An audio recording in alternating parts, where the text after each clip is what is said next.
சீறி பாஞ்சி துள்ளி குதிக்கிற யாருக்கும் அடங்காத காளைகள் விளையாடுற அலங்காநல்லூர் ஜல்லிக்கட்டு தான். நம்ம வைகை ஆறுதான் அழகர் ஆத்தல் இருக்கிற வைபவம். மதுரை மீனாட்சி அம்மன் இந்த மண்ணோட உண்மையான குணம், உணர்வு பூர்வமான மண் இது. அது மட்டும் இல்ல, இந்த மண்ணில் வாழ்ற மக்களும் அப்படித்தான் உணர்வு பூர்வமான ஆளுங்க.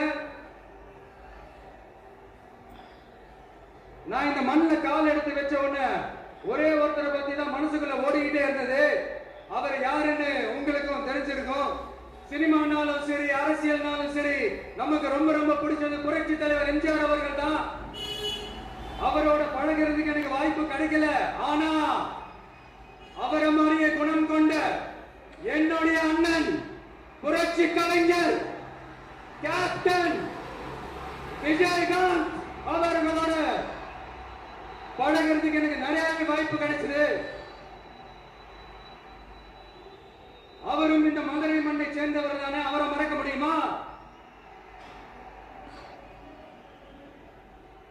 தமிழ்நாட்டு மக்கள் உணர்வு பூர்வமா உண்மையா நம்ம பக்கத்திலே நிக்கிறவங்க, அதுக்கு ஒரு மிகப்பெரிய அடையாளம் தான் இந்த மதுரை மண். நம்ம தமிழக வெற்றி கழகம் கையில் எடுத்திருக்கிற அரசியலும் அப்படித்தான். உண்மையான அரசியல், உணர்வு பூர்வமான அரசியல், நல்ல அரசியல், நல்லவங்களுக்கான அரசியல், நாட்டு மக்களுக்கான அரசியல், நல்லது மட்டுமே செய்த அரசியல்.